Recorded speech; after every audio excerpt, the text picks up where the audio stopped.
भगवान देवादिदेव महादेव की पवित्र कथा में नहीं पहुंच पाता। कथा के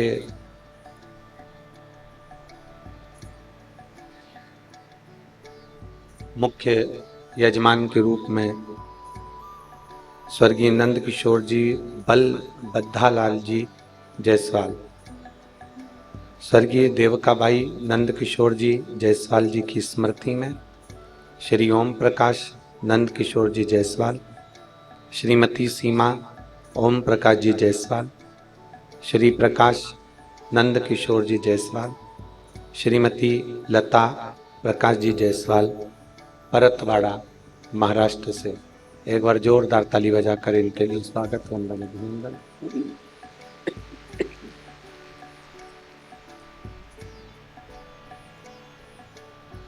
आज बड़ा आनंद का विषय भी है। हमारे यजमान जिन पर भगवान शिव की कृपा हुई है, श्री ओम प्रकाश नंद किशोर जी जायसवाल जी का जन्मदिन भी है। बहुत बहुत साधुवाद है। शिव की कृपा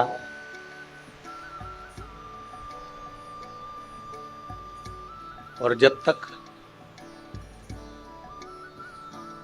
देवादिदेव महादेव की करुणा नहीं होती तब तक हम एक क्षण भी भगवान के करीब नहीं जा पाते, भगवान के पास नहीं पहुंच पाते। बात से नहीं चल रही। भगवान के करीब में यदि हम पहुंच रहे हैं, भगवान के नजदीक में यदि हम जा रहे हैं, तो हमने पहले भी कथा में कहा कि आपका हमारा कोई संबंध भगवान शंकर से रहा हुआ होगा, आपका और हमारा संबंध भगवान शिव जी से रहा होगा। इसलिए देवादिदेव महादेव ने ये बैसाख के महीने में परतवाड़ा में शिव पुराण की कथा सुनवा दी।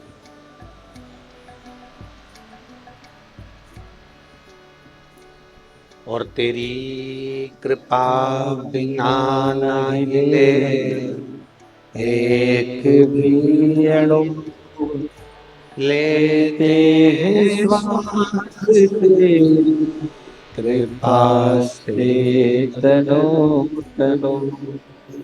बखान क्या करूं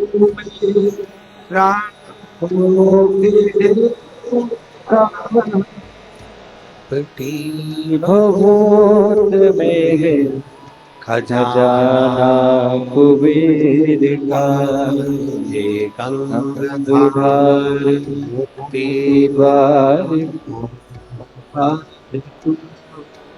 बोलियो आय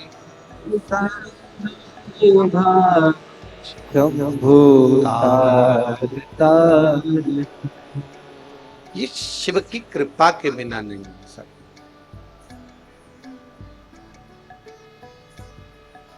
एक भक्त बनने के लिए भगवान शंकर का यदि आपको भक्त बनना है तो उसके लिए भीतर भाव लाना पड़ता है। भीतर भाव लाएंगे तो भक्त बनेंगे। अगर हमारे दिल में, हमारे हृदय में भगवान के प्रति भाव ही नहीं है तो भक्त कैसे?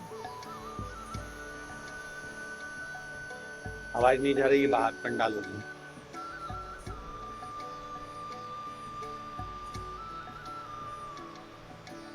श्रेष्ठ भक्त बनना है तो भीतर भाव को लाना पड़ेगा। अगर भाव नहीं होगा तो भक्त बनना भी बेकार। केवल कहने के भक्त नहीं बनना है हमको, केवल किसी ने कह दिया और हम भक्त बन गए ना। भाव तो उत्पन्न करो।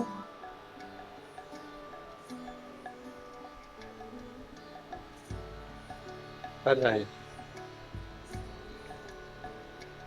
भीतर जब तक भाव उत्पन्न नहीं करोगे तब तक भक्त बनने का कोई मकसद।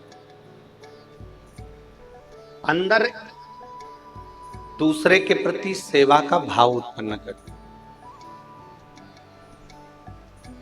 अंदर दूसरों की सेवा का समर्पण उत्पन्न करें।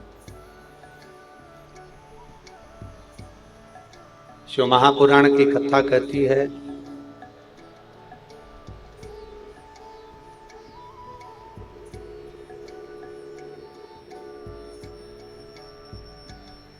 शिव महापुराण की कथा कहती है जब हम भाव उत्पन्न करेंगे तो भक्त बनने का हमको नाटक नहीं करना है, अपने आप भगवान शंकर के भक्त बन जाओ, अपने आप बनोगे, आपको कोई बनाने वाला नहीं रहेगा।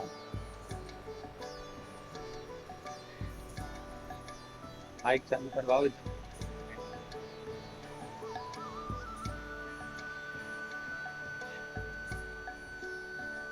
किसी की सेवा के प्रति भाव उत्पन्न करें। आप लोग इतनी सारी संख्या में आए हो, पानी की बोतल दो लाए हो कि नहीं लाए हो? बोलो बोलो, जम के बोलो। आप जरा देखिएगा, लोग हमसे कहते हैं गुरुजी आपकी कथा में इतना सारा भीड़ इकट्ठा हो जाता है, क्या इन सबके मन में भाव है? क्या ये सब शंकर जी के भक्त हैं?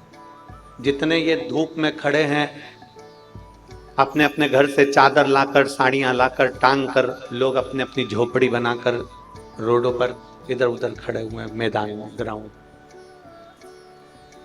लोग हमसे कहते हैं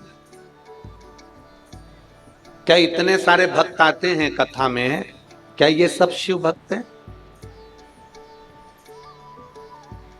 क्या इनके अंदर भाव है?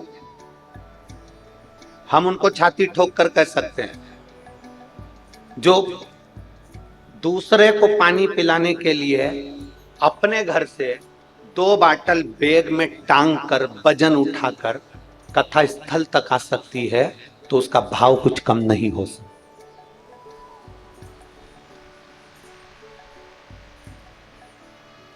उसका भाव कम नहीं हो सकता, उसके भाव में कोई कमी नहीं हो सकती, उसका भाव कभी गलत नहीं हो सकता। ये मेरी जितनी जीजियां बैठी हैं ना, जितनी माताएं बैठी है, जितने मेरे जीजा बैठे हैं, मेरी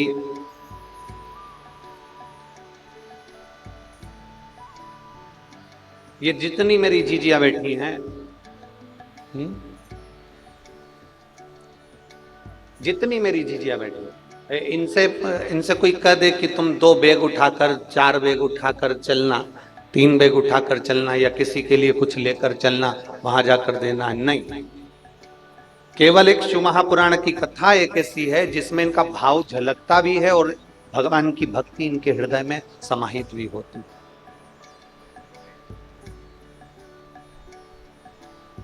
भीतर से भाव उत्पन्न कर, और फिर निवेदन करेंगे। शंकर जी के मंदिर में जाओ ना, शिव जी के मंदिर में अगर जाओ, या शंकर जी के शिवालय में जाओ, या एक लोटा जल समर्पित करने के लिए जाओ, तो वहां जाने से पहले अपने भीतर भाव उत्पन्न करो।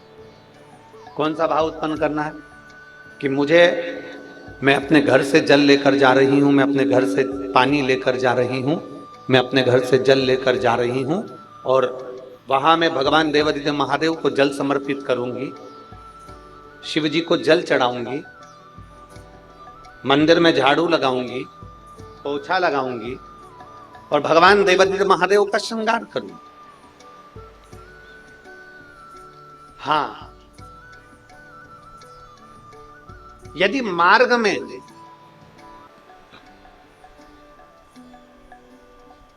इस जल की भी जरूरत अगर भगवान महादेव से भी ज्यादा किसी जीव को पड़ जाए, संत एकनाथ जी, संत तुकाराम जी, जिन्होंने प्रेरणा दी, त्रिवेणी का जल लेकर रामेश्वरम के लिए जाते हैं, और बीच मार्ग में एक जीव गर्मी के कारण रोड पर पड़ा हुआ था। संत एकनाथ जी, संत तुकाराम जी उस जल को भगवान उस जीव को पिला देते हैं। साथ वालों ने कहा तुम ये कावड़ लेकर जा रहे हो, साथ वालों ने कहा ये जल लेकर जा रहे हो, तुम्हें त्रिवेणी का जल शंकर भगवान को रामेश्वर में चढ़ाना था, और तुम ये बीच में सारा जल तुमने इसको पिला दिया। तो इतने में संत एकनाथ तुकाराम जी महाराज बड़े भाव से कहते हैं कि देखो, वो भी महादेव है और ये भी महादेव है, अगर महादेव को यहां लेना है तो वो जल को स्वीकार।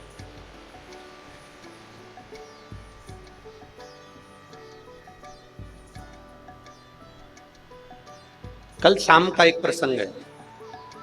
कल कोई कह रहा था, गुरुजी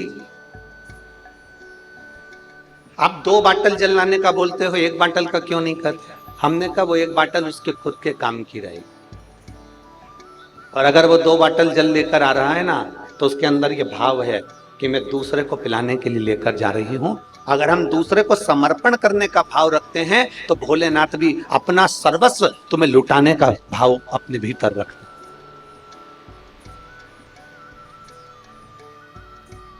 और निर्मल मन सो मोहि, आपका भाव जितना सुंदर हो, आपकी भक्ति जितनी सुंदर हो, उस निर्मल भाव से परमात्मा को ढूंढने में देरी नहीं लगी।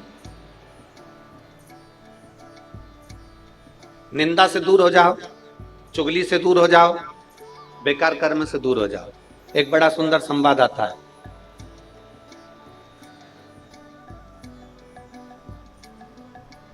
एक राजा ने ब्राह्मणों का भोज रखा।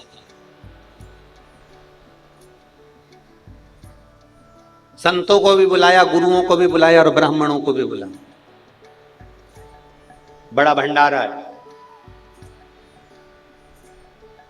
राजा ने कहा इतने सारे लोगों का भोजन बनेगा, भंडारा बनाने के लिए खुले में बना लिया जाए। ग्राउंड देखा, एक खेत देखा, जमीन देखी, उस पे भंडारा बनना चालू। कितना दूर रहना निंदा से,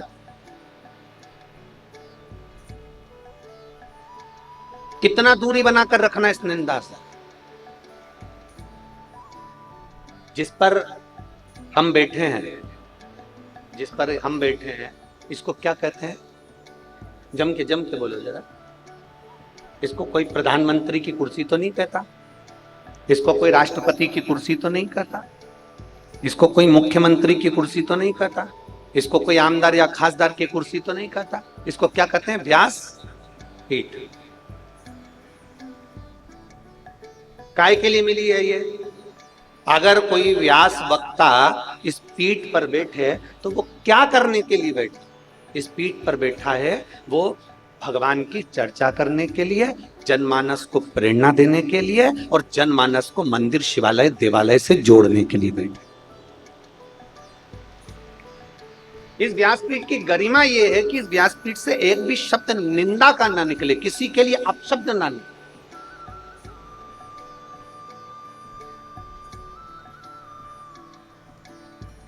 और मेरी परतवाड़ा की जीजियों, आपसे कहना चाहेंगे, निवेदन करना चाहेंगे कि इस व्यासपीठ पर देवाधिदेव महादेव की कृपा से जब भी आते हैं तो माता सरस्वती से कहकर आते हैं, माँ ऐसी कृपा करना, इस कंठ से कोई ऐसी वाणी ना निकलवाना कि किसी के दिल को चोट पहुंच जाए, किसी के हृदय को चोट पहुंचे। ऐसी वाणी नहीं चाहिए। किसी की निंदा इस व्यासपीठ से ना निकले।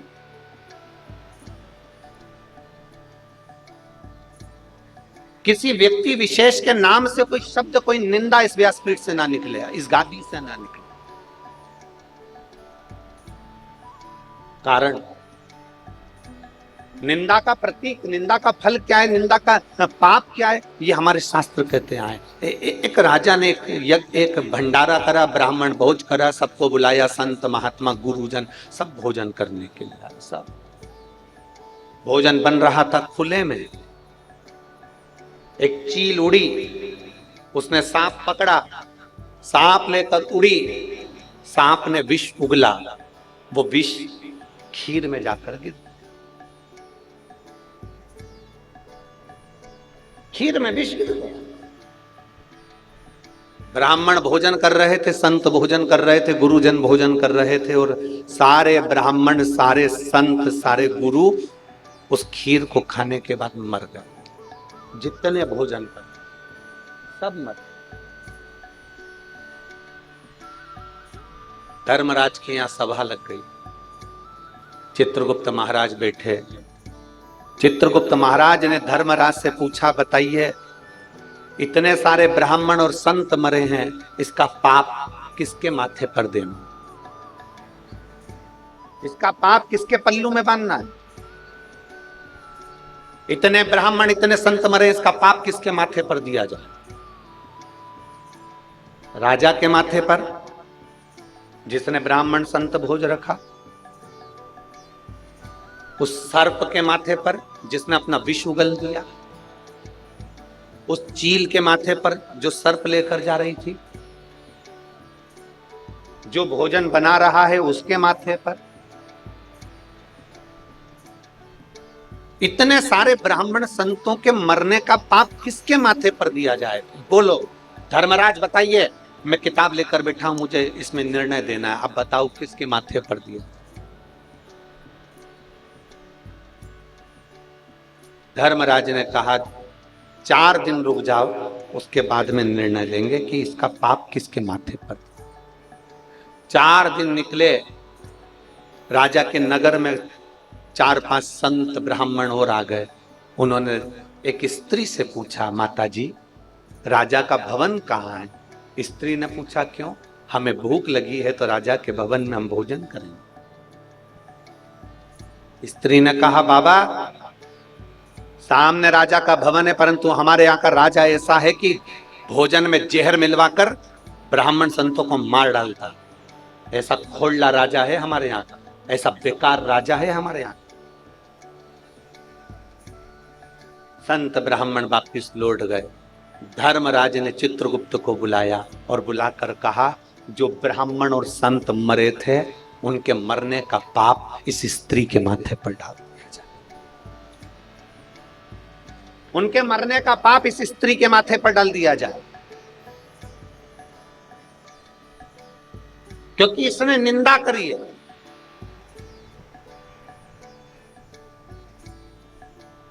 ये निंदा कर रही है। एक छोटी सी निंदा सामने वाले के पाप को हमारे माथे पर चढ़ा देती है। शिव मंदिर में जाना, शंकर के मंदिर में 1 लोटा जल समर्पित करने के लिए जाना, देवादिदेव महादेव के मंदिर में 1 लोटा जल समर्पित करने के लिए जाना, भगवान शंकर के मंदिर में 1 लोटा जल समर्पित करने के लिए जाना, शिव के दरवाजे पर अगर 1 लोटा जल समर्पित करने के लिए जाना, भगवान देवादिदेव महादेव के पास अगर जाना तो ये प्रयास कर कर जाना कि मैं शंकर के मंदिर में जब तक रहूं, मैं शंकर के मंदिर में जाऊं और आऊं, तब तक मेरे मुख से भोलेनाथ ऐसी कृपा करना कि किसी की निंदा ना निकल जाए, किसी की निंदा मेरे मुख से नहीं, किसी की निंदा ना।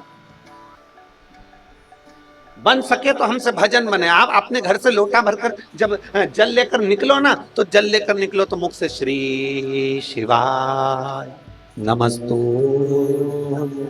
श्री शिवाय नमस्तु, श्री शिवाय नमस्तु। जब आप निकले अपने घर से, भगवान का मंत्र जाप करते हुए चलें, श्री शिवाय नमस्तुभ्यम बोलते हुए चलें, पंचाक्षर मंत्र नमः शिवाय बोलते हुए चलिए, षडाक्षर मंत्र ओम नमः शिवाय बोलते हुए चलिए, भगवान का भजन गुनगुनाते हुए चलिए। ये मत सोचना कि कौन हमको देख रहा है, कौन हमको नहीं देख रहा। आपकी चित्तवृत्ति को आप जितना शंकर से जोड़कर चलोगे, उतने आपकी जिंदगी की एक आनंद उत्पन्न हो जाए, अपने जीवन का एक सुख उत्पन्न हो जाए।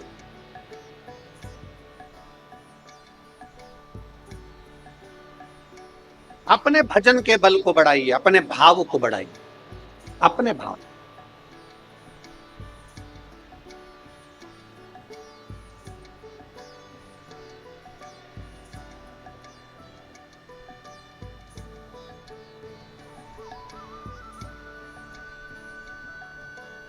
कल हमने हमारे साथ में माननीय प्रकाश जी के साले जी अभी हमको कृष्ण की भूमिका वो निभा रहे हैं, रथ के सारथी बनकर लाना ले जाने का कार्यक्रम। कल हमने उनसे पूछा, इतना तेज गर्मी पड़ रहा है और कई लोगों को खाना पीना भी होता है, पानी भी पीना होता है, 10 जगह का जल भी आता है, भोजन भी आता है, कोई पेट गड़बड़ हो रहा हो, कोई कुछ हो रहा हो, तो उसके लिए हॉस्पिटल ले जाने के लिए क्या प्रयोजन है? तो उन्होंने कहा, गुरुजी हमारे यहाँ के परहतवाड़ा के जो विधायक महोदय हैं, बच्चू भैया ऐसा कुछ नाम उन्होंने बताया था, श्री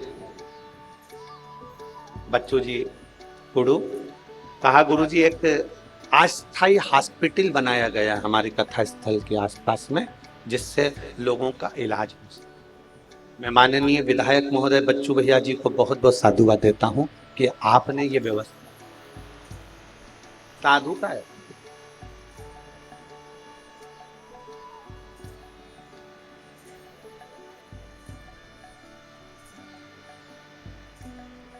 बताया कि कुछ बसें भी चलवाई जिससे निशुल्क लोग जाना आना कर रहे हैं। हम उनको बहुत साधुता देते, बहुत साधु। एक विधायक होने पर ऐसा निर्मल भाव अगर आपके अंदर शंकर जी के प्रति है तो ये शिव की ही कृपा है और आपके माता पिता की साधुता। अपने भाव को शुद्ध बनाए।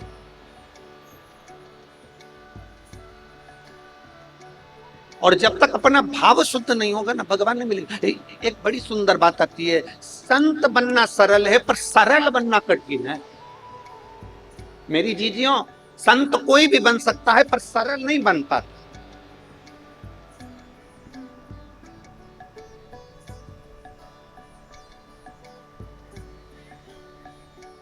ये कंठी काई के लिए पहनते हो? तुलसी की।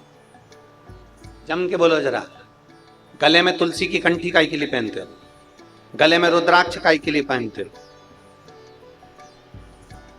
गुरु जी से मंत्र काई के लिए लेते हो? गुरु दीक्षा काई के लिए लेते हो? बड़े बड़े अवधे पर जाकर बैठ जाए और आपने किसी गुरु से मंत्र लिया है, कंठी पहनी है, गले में अगर तुलसी की माला पहने हो, गले में अगर रुद्राक्ष की माला पहने हो, कंठी का मतलब होता है कि अपने कंठ से किसी की निंदा ना निकले। कंठी का मतलब है अपने कंठ से किसी की बुराई ना निकले। कंठी का मतलब है अपने मुख से किसी के लिए अपशब्द ना निकले। तो समझ लो कि तुम किसी गुरु के चेले हो और तुम्हारा शास्त्र, तुम्हारा वेद, तुम्हारा पुराण तुमको ये बता रहा है कि तुमने उस कंठी को धारण करा है, तुमने अपने कंठ को शुद्ध कर लिया।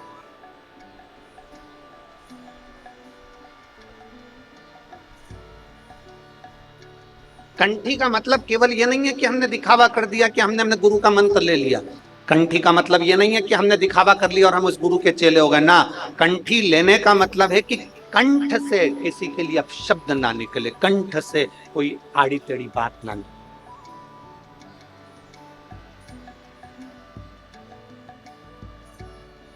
और मत बुरे कर्म कर बंदे वरना पछताएगा, भगवान की आंखों से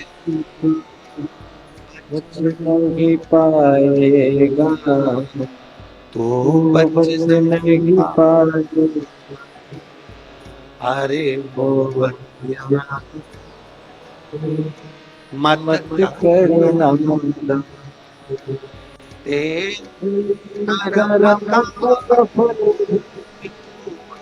पाएगा जैसा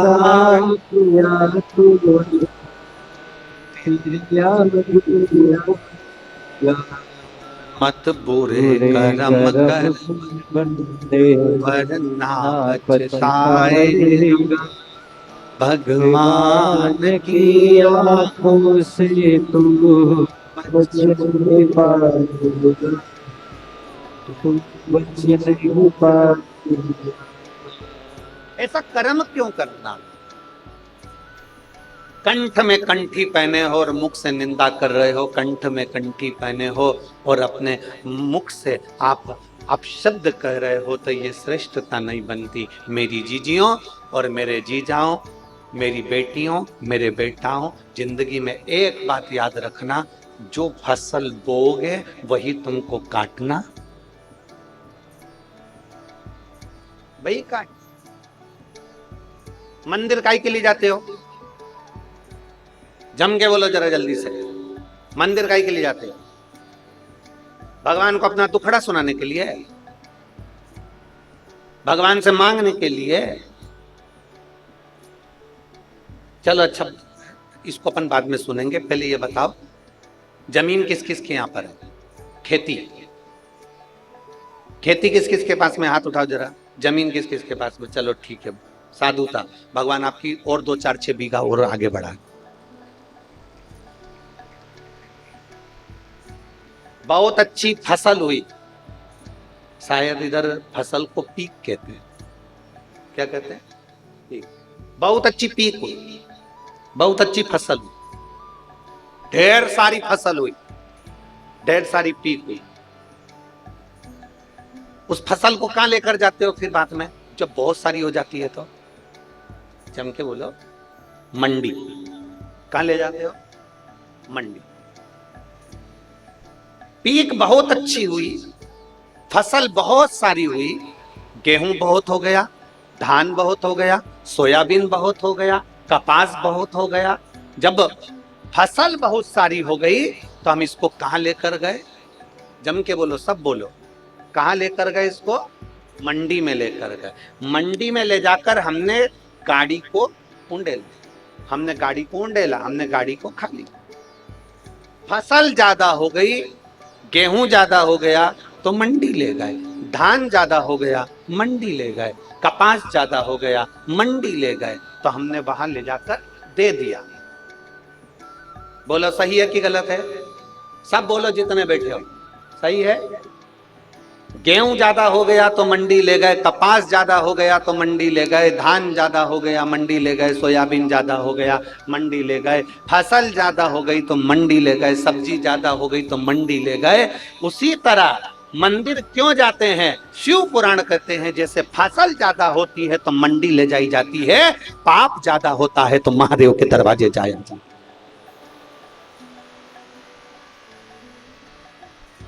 मंडी में जाकर फसल को खाली करा जाता है, और मंदिर में रोज जब हम देवाधिदेव महादेव को लोटा भर के जल चढ़ाने जाते हैं ना, तुमको तो मालूम भी नहीं पड़ता हमारे ऊपर जो जो पाप चढ़ा हुआ होता है वो धीरे धीरे जल चढ़ाते चढ़ाते जब हम महादेव के सामने अपने शीश को झुकाते हैं तो जैसे ट्राली, बैलगाड़ी, जैसे फसल की गाड़ी खाली हो जाती है, जब हम महादेव के आगे शीश झुकाते हैं तो हमारे ऊपर का पाप भी खाली हो जाता है।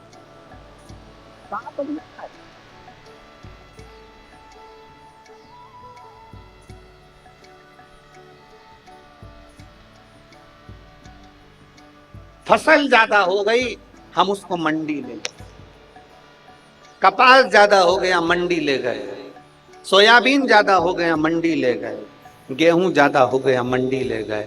निवेदन है, जब बहुत, और ऐसा कोई मनुष्य नहीं जो पाप ना करता, सबके मुख से रोज झूठ निकलता, रोज सबके मुख से अपशब्द निकलता। हम कितना भी समझा दे तुमको तो भी तुम मुख से कुछ ना कुछ गाली निकल ही जाएगी, आड़ा टेढ़ा निकल ही जाएगा। हम कितना भी समझ, हम कितना भी बोल दे तुमको, तुम फिर भी कहीं ना कहीं हमारी वाणी से निकल ही जाता। कली काल है ना, कलयुग है ना, हम कितना भी समझा लें तो भी निकल जाएगा। तो क्या करना है हमको? फसल को मंडी लेकर जाओ तो इस शरीर को कहाँ लेकर जाना है? मंदिर लेकर जाना। फसल मंडी में जाती है, वहां खाली हो जाती है। ये शरीर जब देव अधिदेव महादेव के उस मंदिर में, उस देवालय में, उस शिवालय में जब जाता है तो ये पाप भी हमारा खाली हो जाता है। पाप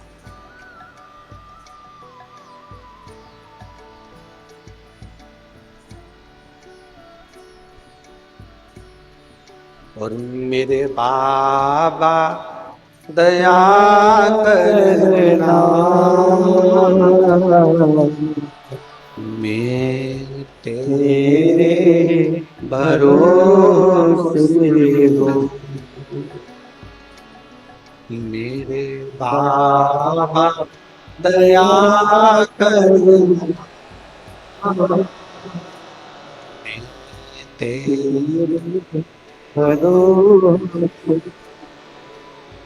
ना घर के भरोसे,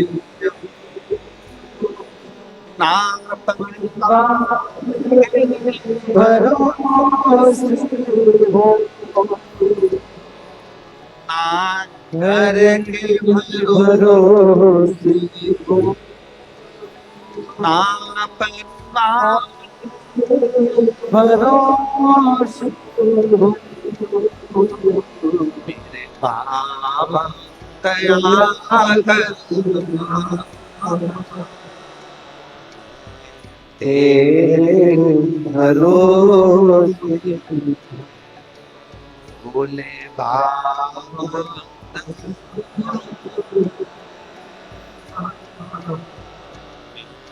तेरे भरोसे।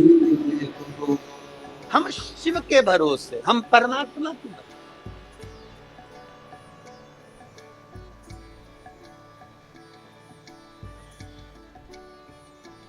उसके आश्रित हो। इस मुख से निंदा ना निकले, इस मुख से अपशब्द ना निकले, कंठी पहनने के बाद कंठ से आड़ी टेढ़ी बात ना निकले।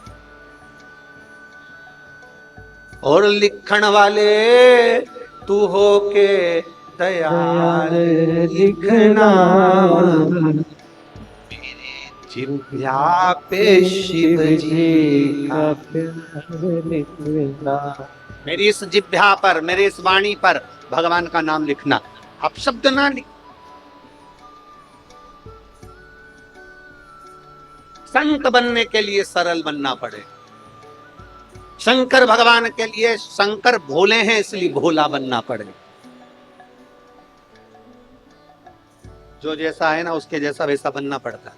मेरी जीजियां बैठी है ना, जब ये बच्चे को भोजन कराती है ना, बूढ़े से बूढ़े लोग जब बच्चे के साथ खेलते हैं ना तो बच्चा बन जाते हैं। बोलो री जीजियो, सही बात है। और क्या उसकी मम्मी भी क्या तोतरी बोले क्या? नहीं, पर बच्चे के साथ में उसको तोतरा बोलना पड़ता नहीं। ले अब वो कितनी कितनी लीला करती है। वो कौआ आया, कौआ आया, कौआ आया, कौआ आया। फिर बच्चे को डराती भी, बच्चा अगर एकदम डरता है ना तो बाबा आए। बच्चा खूब रो रिया हो ना, खूब तेज रो रिया हो तो माँ क्या कह देती है एकदम, बोलो बोलो जम के बोलो, बाबा। बच्चा एकदम डर जाता है। रोना, अरे बोलो तो जम के बंद। थोड़ी देर के लिए देखेगा कहाँ आया। जब उसने देख लिया नहीं आया तो फिर माँ फिर चिल्लाती बाबा आया। बच्चा रोना बंद। शिव महापुराण की कथा कहती है, बच्चा रो रहा है और माँ कह देती है बाबा आया तो बच्चा रोना बंद कर देता है। संसार सागर में आप रो रहे हो और व्यास पीठ से सुन लो कि कोई तुमसे कह दे कि शंकर भगवान आएंगे और तेरा दुख मिटा कर जाएंगे, समझ लेना बाबा आएगा और दुख मिटा कर, रोना बंद। मेरे बाबा दया करना, तेरे भरोसे बाबा दया करना, तेरे भरोसे। रोना बंद। अब क्या रो, अब बाबा आ गया, बाबा आया, बच्चे ने रोना बंद करा।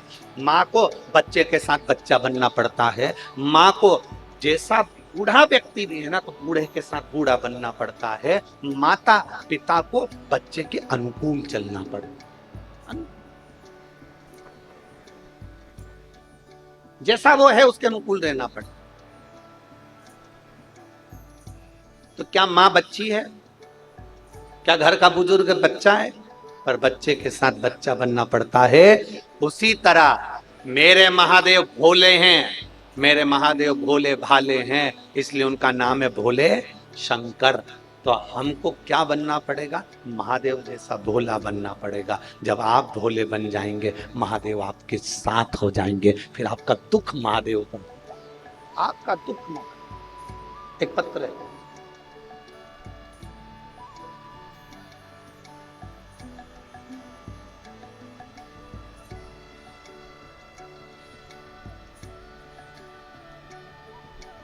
प्रतिभा सतीश मसूरकार, मैं हीवरखेड़ तहसील तेल्हारा जिला अकोला की हूँ।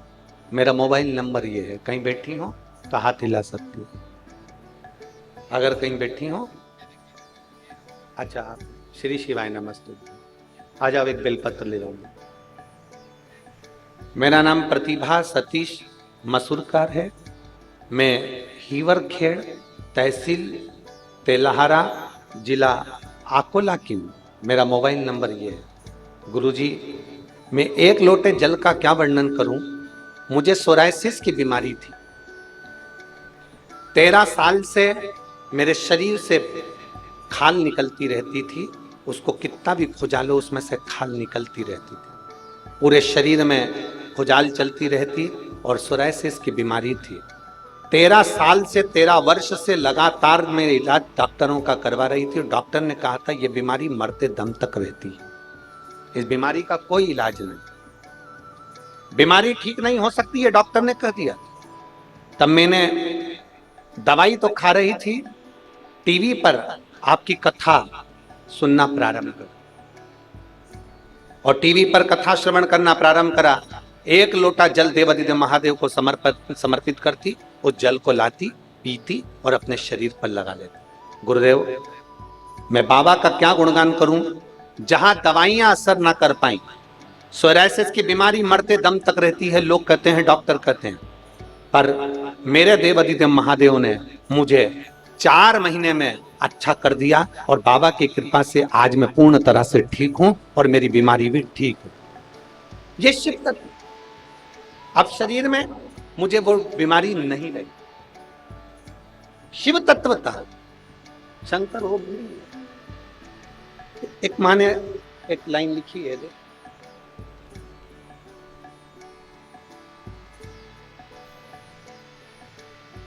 सो दीपिका सचिन राखोड़े, पेंशनपुरा, परतवाड़ा की रहने वाली हूँ। मेरा मोबाइल नंबर ये, कहीं बैठी है तो हाथ हिला सकती हूँ। अगर कहीं बैठी हो, सो दीपिका सचिन राखोड़े, पेंशनपुरा, परतवाड़ा की रहने वाली हूँ। कहीं बैठी हो तो हाथ हिला सकती हूँ। परतवाड़ा की रहने वाली हूँ। मेरी लड़की खुशी सचिन राखोड़े 8 महीने की हुई, तब से, जब वो 8 महीने की हुई तब से उसको एक गठान हो गई और गठान डॉक्टर को दिखाया तो डॉक्टर कहते हैं कि इसका ऑपरेशन करना पड़ेगा। अबे डॉक्टर सोनोग्राफी करवाए, जांच करवाई, जांच करने के बाद उसको ऑपरेशन का कह। जब हमने ऑपरेशन का सुना तो हमने, बच्ची छोटी है जानकर ऑपरेशन कैसे करा, हमने इतनी छोटी सी बच्ची का कैसे ऑपरेशन करना। तब हमने ऑपरेशन करने का मन से निकाल दिया और हमारी पड़ोसन के कहने से हमने शंकर जी को एक लोटा जल चढ़ाना प्रारंभ करा। शिव जी को जल चढ़ाते, वो जल लाकर अपनी बेटी को दे देते। बेटी की उम्र छोटी है और उसको ये गठान उसके बगल में हो गई। अब करें क्या गुरुदेव। 2.5 महीने तक हमने उस बच्ची को शंकर जी पे चढ़े हुए जल को पिलाते रहे और एक दिन उस बच्ची के जो गठान थी वो अपने आप फूट गई और फूटते से ही उसकी गांठ में जो सामान था वो सब बाहर निकल गया और डॉक्टर के पास हम लेकर भागे तो डॉक्टर ने कहा ये तो कोई चमत्कार ही है जो तुम्हारी बेटी बिना ऑपरेशन के ठीक हो गई। ये सो दीपिका सचिन राठौड़े, पेंशनपुरा, परतवाड़ा की रहने वाली हूँ। मेरा नंबर ये है, कहीं बैठी हो तो हाथ हिला सर। आजा बोल।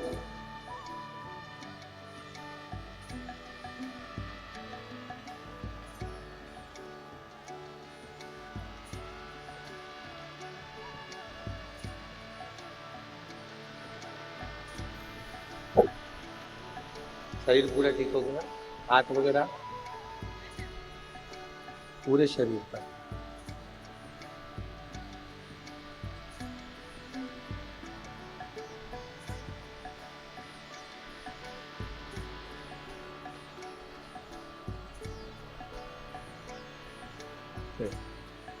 ठीक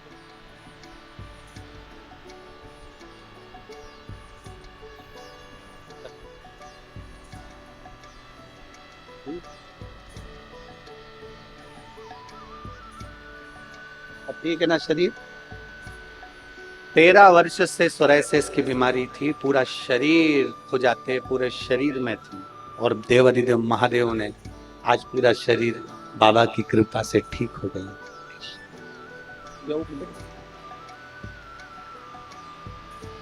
और खाना जा दर से तुम्हारे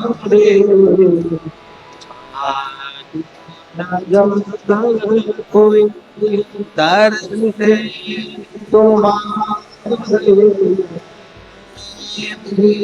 खड़ी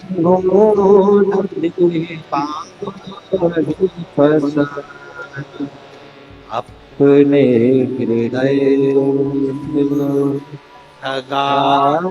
हृदय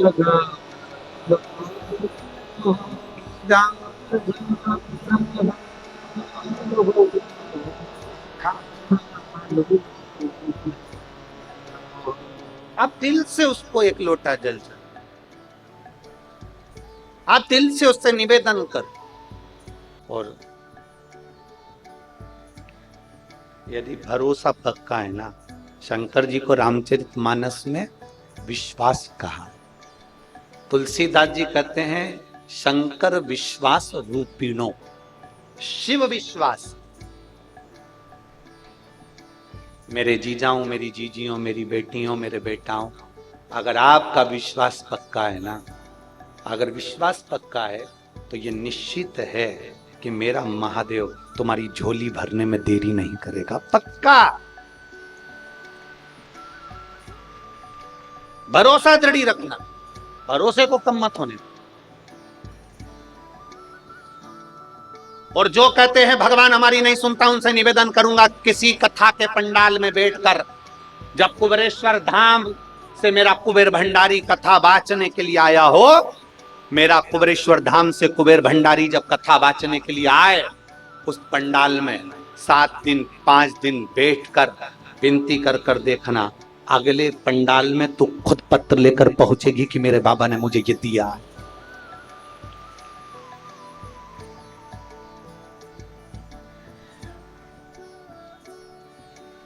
उससे विनय करिए।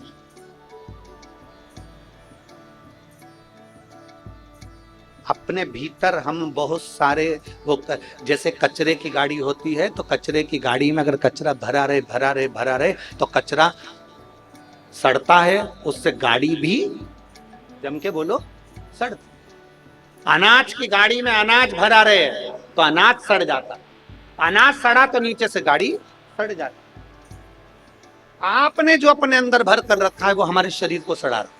आपने कपट भर के रखा है तो वो कपट हमारे शरीर को सड़ा रहा है। हाँ, आपने गंदे विचार भर कर रखे हैं तो गंदे विचार हमको सड़ा रहा है। अहंकार भर के रखा है तो अहंकार हमको सड़ा है।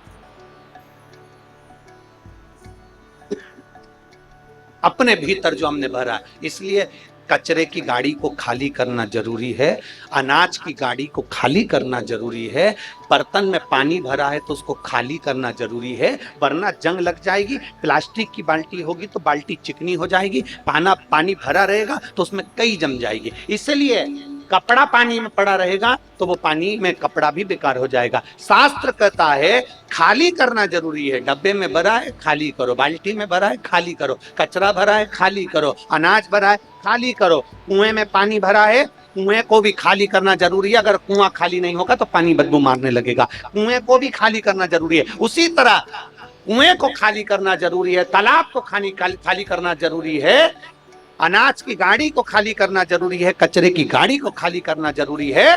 तो ये एक बात याद रखना, अपने दिल को भी महादेव के सामने कहकर खाली करना जरूरी, खाली करो।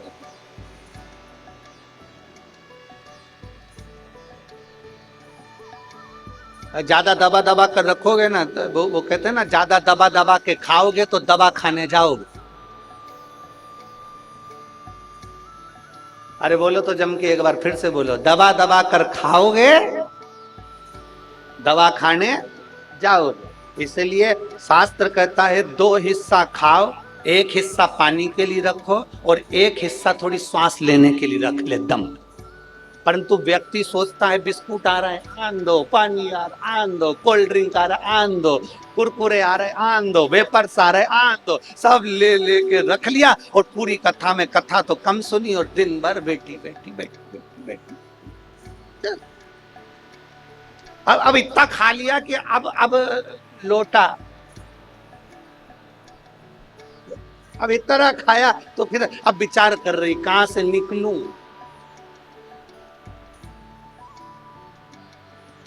कहां से, सारी जनता भरी पड़ी है, कहां से।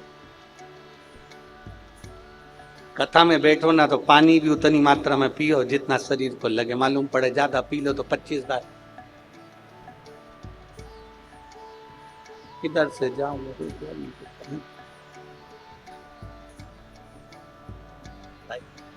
जो दवा दवा कर खाता है वही दवा खाने जाता है। इसलिए भीतर अपने अहंकार को इतना मत भर लो, काम को इतना मत भर लो, लोभ तृष्णा आसक्ति को इतना मत भर लो। दबा के भरोगे ना तो फिर दवा खाने तो जाना ही। फिर अंदर इतना भर लिया, उसने मेरे को ये बोल दिया, रखते गए रखते गए रखते गए, उसने ऐसा कर दिया, रखते गए रखते गए रखते गए रखते गए। भीतर एक उत्तर प्रदेश में एक महादेव का मंदिर है, गंगा नदी के तट पर।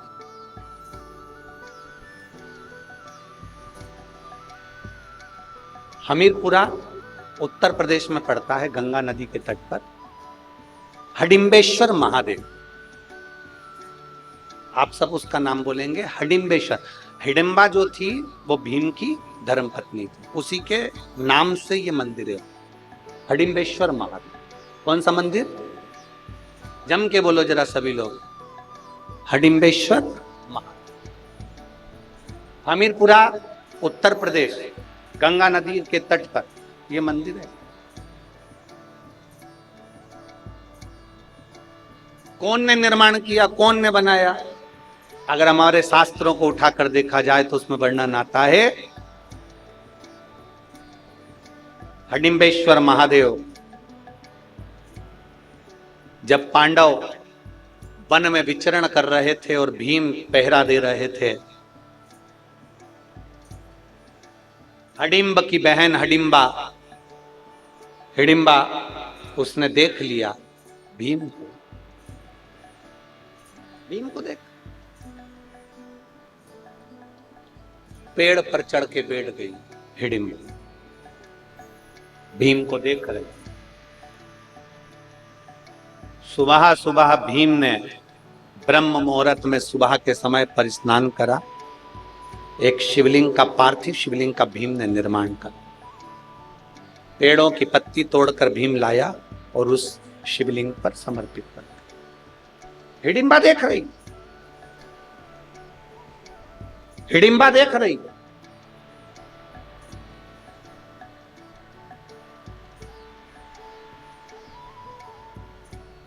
हमीरपुरा उत्तर प्रदेश में हडिम्बेश्वर महादेव, गंगा नदी के तट पर, जो उत्तर प्रदेश के रहवासी हैं वो दर्शन करते होंगे।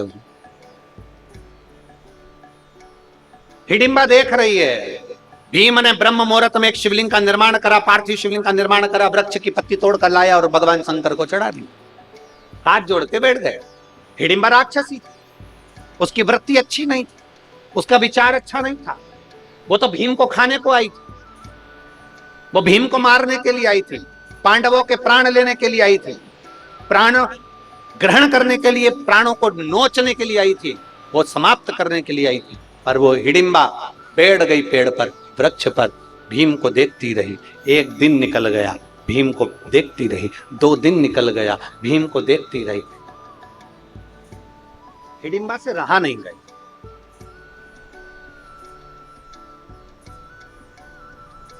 हिडिंबा से रहा नहीं। तब हिडिंबा एक सुंदर स्त्री का रूप रखकर एक मुनि के पास पहुंच। हिडिंबा एक सुंदर स्त्री का रूप रखकर, एक अभी तक राक्षसी विग्रह था उसका, अभी तक राक्षसी शरीर था उसका। जैसे श्रीमद् भागवत में कथा आती है पूतना की,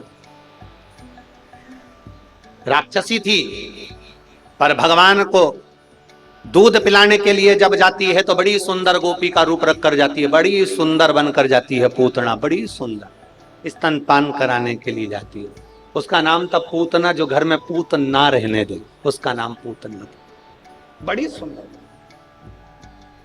अति रमणीय बनकर पूतना चली जाती है भगवान कृष्ण के सम्मुख में। यशोदा जी ने पूछा तुम कौन हो? पूतना कहती है मैं ब्रज की गोपी हूं।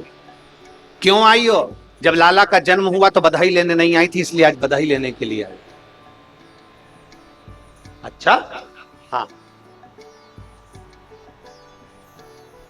शंकर भगवान आए थे, यशोदा जी ने लाला को शिव जी की गोद में नहीं दिया था। उतना सुंदर रूप रखकर आई तो लाला को गोदी में दे दिया। यशोदा जी ने कहा बहन तू इसको संभाल, मैं तेरे लिए बधाई लेकर आती हूँ। भगवान कृष्ण ने सुन लिया था कि इसने मुझे पूतना को बहन बोला है, तो मेरी मैया यशोदा की ये बहन है तो मेरी मासी है। अब भगवान कृष्ण को क्या मालूम था कि ये मासी नहीं, गले की फांसी है। वो क्या मालूम।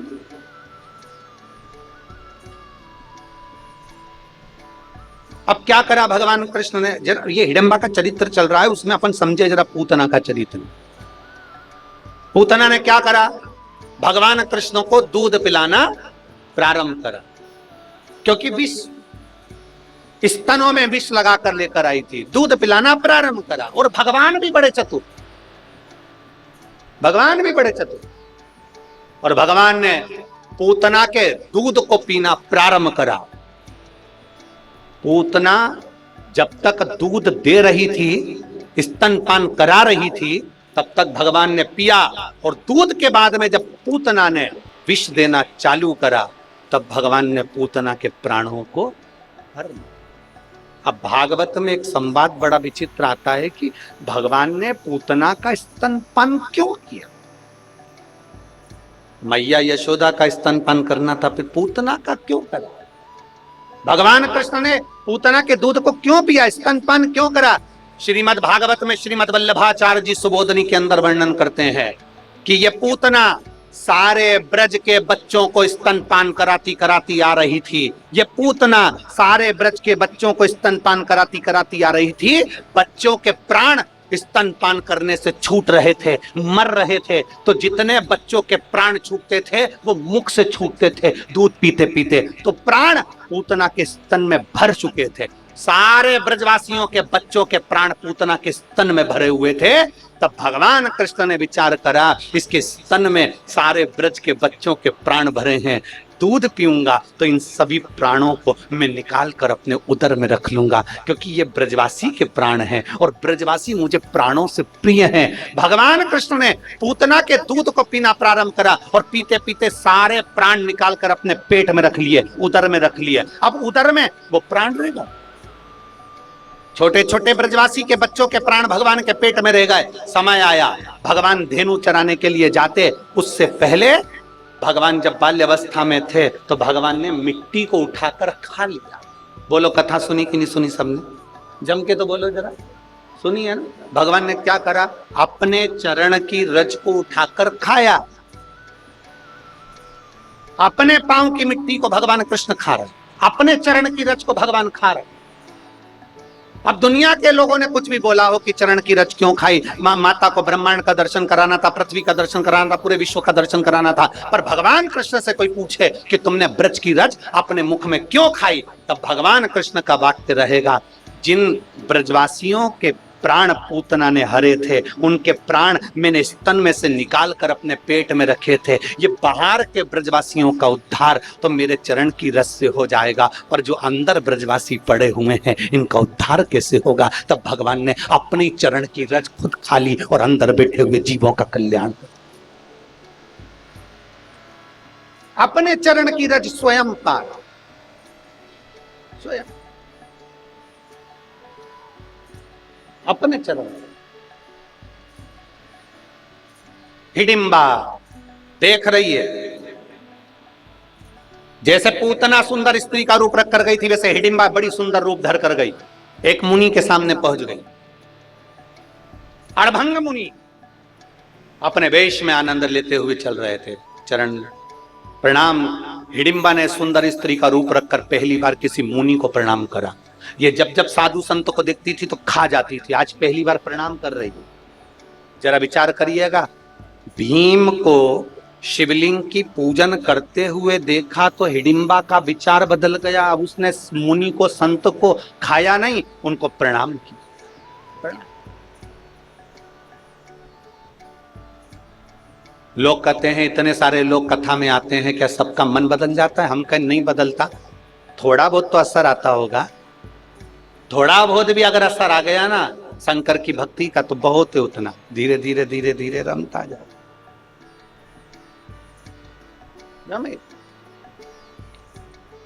और महाराज अभी तक हिडिंबा ने मुनि को, संत को, साधु को, सन्यासी को पकड़कर खाया था। आज पहली बार मुनिवर के हाथ में हाथ जोड़ रही है हिडिंबा, और हिडिंबा ने हाथ जोड़े, मुनिवर प्रणाम किए, नमन। मुनिवर से पूछा, मुनिवर मेरे को आपसे पूछना है, मैंने देखा है मिट्टी का कोई एक ऐसा पिंडी जैसा बनाता है और उसकी पूजन करता है, उसका विधान क्या है? हिडिंबा को मुनि ने कहा, ये पिंडी नहीं, ये शिवलिंग है। और जो शिवलिंग की आराधना करता है, 7 वृक्ष की पत्ती को लाकर महादेव के ऊपर समर्पित करता है, उस भूलवश भी एक बेलपत्र अगर महादेव को चढ़ जाती है, मुनिवर ने कहा उसकी मनोकामना पूरी हो जाती है। हिडिंबा ने कहा जो मांगेंगे वो मिल जाएगा, मिल जाएगा। मैं जिस पुरुष को देखी हूं, क्या वो मेरा पति बन जाएगा? बन जाएगा। तुम मांग कर देखो। राक्षसी ने केवल पूजन करते हुए देखा तो उसने मन में विचार कर, राक्षसी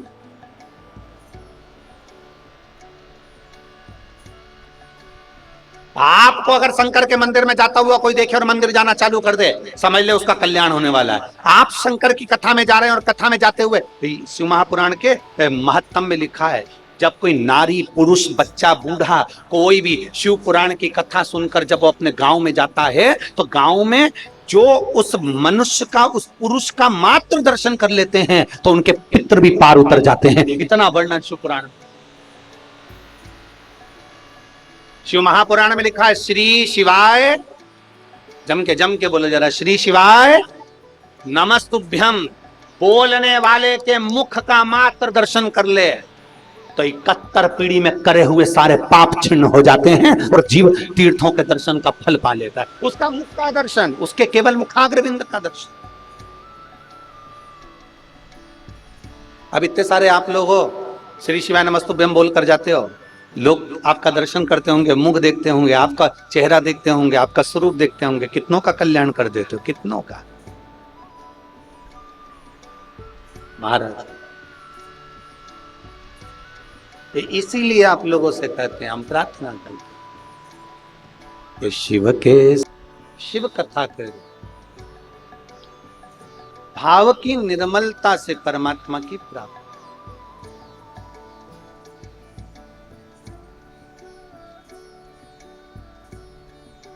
कभी कभी ऐसा हो जाता है कि शिव के करीब होने के बाद भी हमारा भाव निर्मल नहीं। एक बार भगवान शिव विराजमान थे, पार्वती जी ने आकर उनके नेत्रों को बंद करा।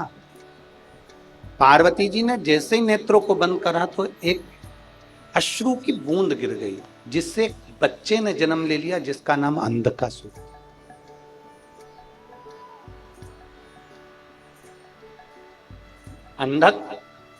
अंधकासुर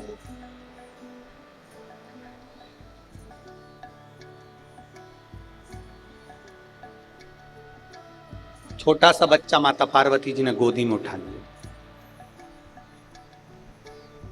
शंकर भगवान ने पूछा, पार्वती ये कौन है? पार्वती जी कहती है, मैंने जब आपके नेत्र बंद करे तो ये बच्चे ने जन्म लिया, आपके आंसू से, आपके अश्रु से।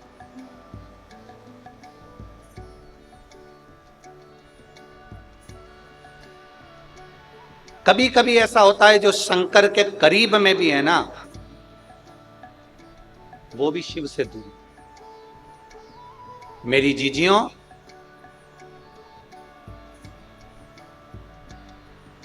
कुछ बातें ऐसी होती है जो हम व्यासपीठ पर भी लेकर नहीं आते। त्रिपुंड लगा लिया, तिलक लगा लिया, भगवान की आरती पूजन भी कर रहे हैं, आराधना भी कर रहे हैं, पर विश्वास परमात्मा के चरणों के प्रति जागृत नहीं हुआ। एक छोटा सा बच्चा, एक लड़का जो जन्म से ही नहीं बोलता, जन्म से ही नहीं सुनता, देखिए उसका पत्र,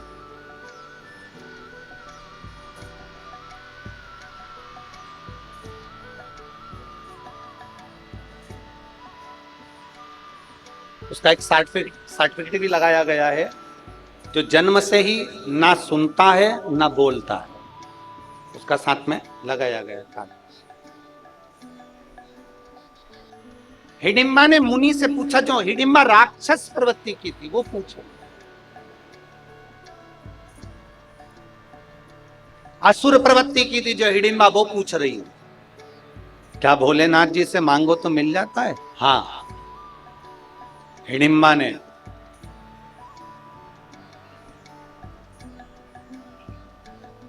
एक शिवलिंग की स्थापना करी, अखंड हिडिंबा वहां बैठ, अखंड, उठती नहीं थी, जाती नहीं थी, कहीं नहीं, कहीं नहीं जाती, केवल भजन में लीन। हिडिंबा ने एक नियम बड़ा प्रबल बनाया, बेलपत्र को तो हिडिंबा पहचानती नहीं, आसुरी प्रवृत्ति की थी, राक्षस प्रवृत्ति की थी, बेलपत्र को नहीं जानती। आसुरी प्रवृत्ति में अब वो कहां बेलपत्र देखेगी? हमने पहले भी कथा में कहा, यदि आप शिव पुराण की कथा में पहुंचे हो, मंदिर तक पहुंचे हो, तो कहीं ना कहीं शिव की कृपा है। अगर ये श्री ओम प्रकाश जी, श्री प्रकाश जी जायसवाल कथा करवा रहे हैं, तो हमने पहले भी कहा इनके माता पिता की कोई पुण्याई होगी तो ये शिव पुराण की कथा जायसवाल परिवार में। सुनने वाले की भी पुण्याई है, कथा करवाने वाले की भी पुण्याई है, और कथा बाचने वाले की भी पुण्याई है।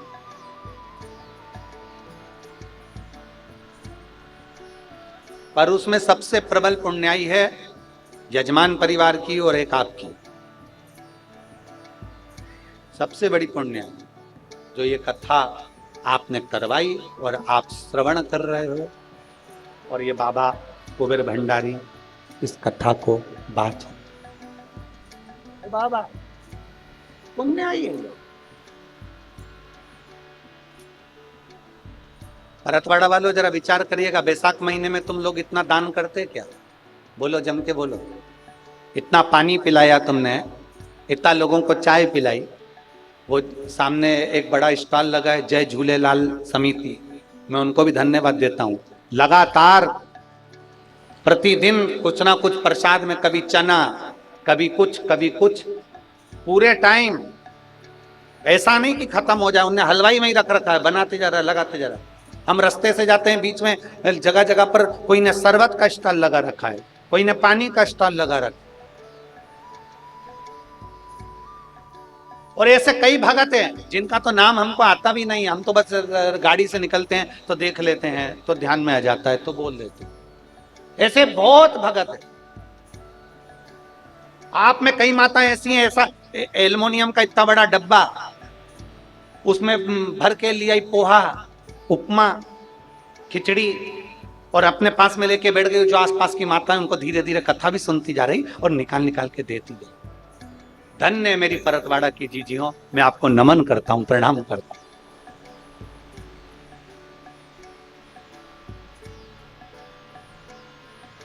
और ये खाली नहीं रहेगा तुम्हारा, जो तुमने जो भंडार लुटाया है ना, लोगों को जो खिलाया है, लोगों को जो दिया है ना, ये खाली नहीं रहेगा, ये खाली नहीं रहेगा।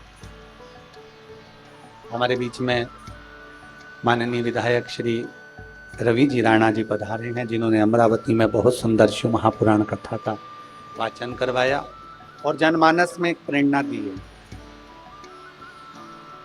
आपका दिया गया, आपका खिलाया गया खाली नहीं जाने वाला। ये पुण्य आपके साथ में, ये पुण्य आपका है।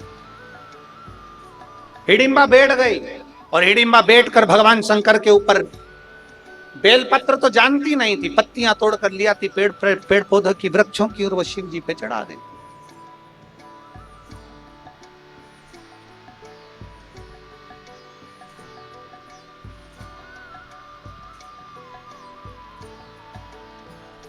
और हिडिंबा लगी भगवान शंकर की आराधना करने। हिडिंबा भगवान शिव की आराधना में डूबने लगी। मंत्र नहीं जानती है हिडिंबा, शिव जी के मंत्र जाप को नहीं जानती है हिडिंबा, शंकर जी के मंत्र को नहीं जानती है हिडिंबा। बस पत्तियां तोड़ती है, शंकर जी को चढ़ा देती और बैठी है। केवल पत्ती को तोड़ने के लिए, पत्तियों को लेने के लिए जाती है, उसके सिवाय वो कहीं नहीं जाती, शंकर जी के सामने बैठी रहती है। अब जिस मुनि ने उसको बोला था कि जो मांगोगे मिलेगा, वो विश्वास पक्का था हिडिंबा का कि जो मांगोगे मिलेगा। जैसे आपका विश्वास पक्का है, आपका भरोसा पक्का है। आप कथा पर विश्वास करते हो ना कि मैंने सुना है, शंकर सुनता है, एक लोटा जल चढ़ाएंगे वो सुनेगा, बेलपत्र चढ़ाएंगे सुनेगा, बेलपत्र खाएंगे रोग मुक्त होगा, तकलीफ मेरी मिट जाएगी। ये आपने सुना है, आप सुनते हो तो विश्वास जागृत होता है। विश्वास जागृत होता है तो शिव सुनता है, करता है।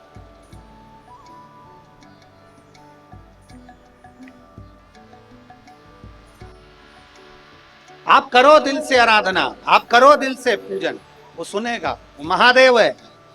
हिडिंबा बैठ गई, पत्तियां तोड़कर लाती, बैठ जाती, शंकर जी पे समर्पित कर देती। भगवान भोलेनाथ ने ये नहीं देखा कि तूने क्या चढ़ाया, भोलेनाथ जी ने ये नहीं देखा कि तेरा वस्त्र कौन सा है, भोलेनाथ जी ने ये नहीं देखा कि तू पकवान क्या लाया है।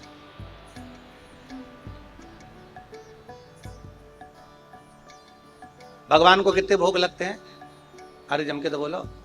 लोग लिखते हैं 56 भोग लगते। कितने भोग लगते हैं? महादेव को नहीं, मेरे ठाकुर जी को, मेरे राम जी को, मेरे नारायण को, मेरे गणेश जी को, सबको कितने भोग लगते हैं? 56। शिव महापुराण की कथा में बाबा देवाधिदेव महादेव माता पार्वती जी को बड़ा सुंदर एक उपदेश दे रहा है। देवाधिदेव महादेव माता पार्वती जी को उपदेश दे रहा है। उस उपदेश में माता पार्वती जी से कहते हैं, पार्वती सुन, जैसे देवताओं को भोग लगते हैं ढेर सारे, उसी तरह मनुष्य को भी भोग भोगना पड़ते हैं ढेर सारे। इस मानव शरीर को भी भोग भोगना पड़ता है। कई दुख जिंदगी में आते जाते हैं, आते जाते हैं, भोगना। परंतु शंकर जी कहते हैं, पार्वती, उन भोग भोगने में भी जो मुझे याद रख लेता है, मैं उसके दुख को समाप्त करूं। उसके दुख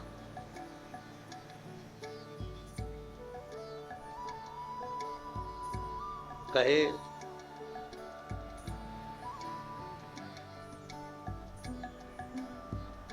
भगवान शिव की कथा कह रही है। हिडिंबा ने भगवान शंकर से जो मांगा, शिव ने दिया। ना मंत्र ना साधना, बस दिल से बाबा को बेलपत्र की जगह पत्ते भी चढ़ाए तो स्वीकार करा। आखिरी में हिडिंबा ने मांगा शिव जी से, भीम था, भीम मिला और पति के रूप में। कुछ शिव के करीब होकर भी करीब नहीं हो पाते, जैसे अंधकासुर। अंधकासुर भगवान शंकर के नैन अश्रु से प्रकट हुआ। पार्वती जी कहती है मेरा पुत्र है, शंकर जी कहते हैं इसको पानी में फेंक दे समुद्र के अंदर, ये तेरा पुत्र नहीं। नेत्र बंद करने के बाद प्रकट हुआ है, फेंक दे। अंधकासुर को हिरण्याक्ष ने पाला। हिरण्याक्ष को वराह भगवान ने मार। बालक अंधकासुर बड़ा हो गया, सत्ता स्थापित हो गई। तप बल ब्रह्मा जी से कर वर मांग लिया, वर दीजिए मुझे। ब्रह्मदेव ने कहा क्या वर चाहिए? मैं कभी मरूं ना। ये हो नहीं सकता, मरना तो पड़ेगा, जीवन मिला है तो मृत्यु साथ चलिए। मरना तो मुझे वर दीजिए, यदि मैं मरूं तो मैंने अगर अपनी माता को गलत दृष्टि से देखा हो तो मरो, क्योंकि अंधकासुर को यह मालूम था कि मेरा जन्म माता के गर्भ से नहीं हुआ है। अंधकासुर को यह मालूम था कि मेरे कोई माता पिता नहीं है। अंधकासुर को यह मालूम था मेरी कोई माता है ही नहीं। और उसको यह नहीं मालूम था कि पार्वती ने तुझे गोदी में लिया था तो मातृत्व भाव से लिया था, तू उनका पुत्र कहलाया। ब्रह्मा जी ने वर दे दिया। सब दूर बात पहुंची कि अंधकासुर को शादी करना है, कोई अच्छी लड़की देखिएगा।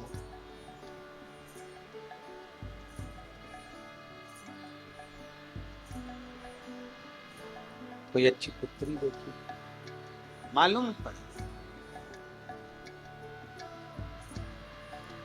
जो अच्छी पुत्री थी वो तो शिव जी लेकर क्रोध आ। जाओ शंकर भगवान की उस धर्म पत्नी को, पार्वती को मेरे लिए लेकर। कोई जाने को तैयार नहीं हुआ, तब अंधकासुर स्वयं गए।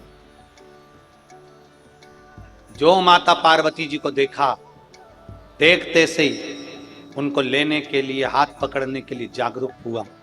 पार्वती मैया को क्रोध आ गया।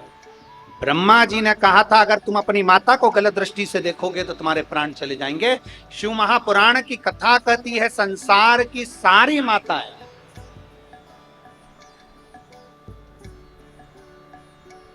जब कोई पुरुष पर नारी को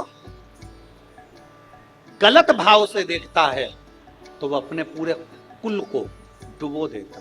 जैसे लंकाधिपति रावण ने माता जानकी को गलत भाव से देख लिया था, पूरा कुल डूब गया था। पूरा गलत भाव से देखा।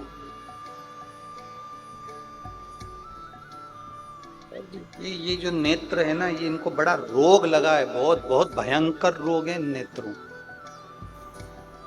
दो चीजें नेत्रों को बड़ा भारी, कहते हैं ना कि सारे पाप का भुगतान धर्मराज भुगताते हैं, पर दो पाप ऐसे होते हैं जिसका भुगतान भोलेनाथ पृथ्वी पर भुगताते हैं।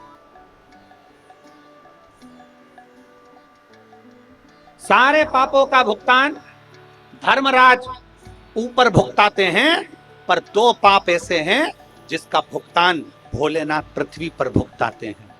पहले नंबर का, गर्भवती महिला को गाली देना, ये पाप है जिसका भुगतान मनुष्य देह में मानव को भोगना पड़ता है। गर्भवती नारी को गाली देना, अपशब्द कहना, हंसना, उस पर मनुष्य को भोगना पड़ता है। दूसरे नंबर पर रजोधर्म नारी, रजस्वला नारी, रजोधर्म धारण करी हुई नारी 4 दिन, 3 दिन, 5 दिन, 6 दिन, 7 दिन घर में काम नहीं करती। रजोधर्म धारण करी हुई नारी को अगर कोई गाली देता है, अपशब्द कहता है, आड़े तेड़े संवाद कहता है, तो उस मनुष्य को पृथ्वी पर ही भोगना पड़ता। सारे पापों का भुगतान धर्मराज ऊपर भुगताते हैं, पर दो पाप ऐसे हैं जिसका भुगतान मनुष्य को पृथ्वी पर भोगना पड़ता है। देवादिदेव महादेव, एक गर्भवती नारी पर हंसना, गर्भवती नारी को ताना देना, गर्भवती नारी को अपशब्द कहना, और दूसरा रजो धर्म धारण करने वाली नारी, रजस्वला कोई स्त्री होती है। हम तो देवरानी जेठानी जितनी भी होती हैं, इनसे हम हमेशा अपनी कथा में कहते हैं, देखो सासों से भी कहते हैं, बहुओं से भी कहते हैं, घर में अगर तुम्हारी देवरानी रजस्वला धर्म से है और जेठानी को ज्यादा काम करना पड़ रहा है, तो जेठानी से निवेदन है कि कभी भी देवरानी को उस रजो धर्म के समय पर अपशब्द मत कहना। जेठानी रजो धर्म से है और देवरानी को ज्यादा काम करना पड़ रहा है, तो देवरानी से निवेदन है कि जेठानी को अपशब्द ना करो। ननंद रजो धर्म से है और भाभी को काम करना पड़ रहा है, या भाभी रजो धर्म से ननंद को काम करना पड़ रहा है, तो अपशब्द ना कहना, क्योंकि ये कुछ दिन ऐसे होते हैं जिन दिनों में स्वयं कालाधिपति इसकी गणना करता है। इसलिए निवेदन है कि किसी भी रजो धर्म वाली स्त्री, देखिए रजो धर्म के समय पर माता द्रौपदी का केश पकड़कर खींचकर दुशासन लेकर आया था, जिसका भोग पूरे कौरवों को भोगना पड़ा था। और पूरे कौरवों को क्या, उस सभा में जितने बैठे थे, चाहे भीष्म पितामह बैठे हों, चाहे गुरु द्रोणाचार्य बैठे हों, चाहे धृतराष्ट्र बैठे हों, चाहे गांधारी बैठी हो, सबको भोगना। ये पाप कर्म का भोग।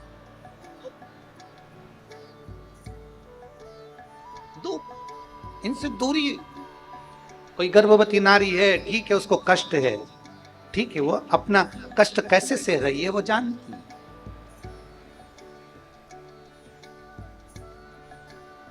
उत्तरा का जब गर्भ जलने लगा तब भगवान नारायण, भगवान कृष्ण उसके गर्भ में पहुंचे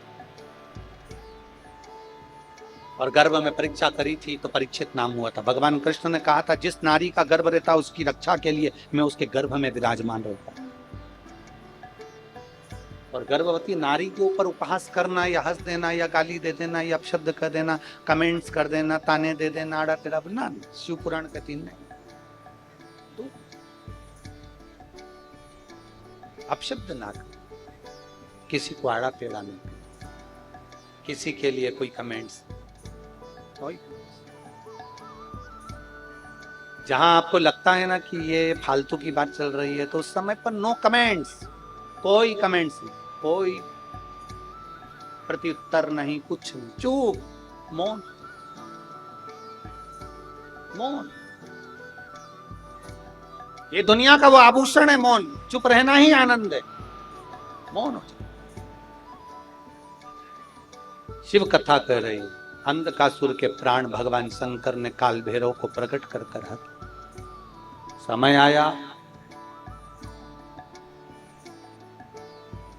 माता पार्वती जी ने शिव जी से विनय करी और भगवान गणेश जी के मंगल विवाह के लिए आते।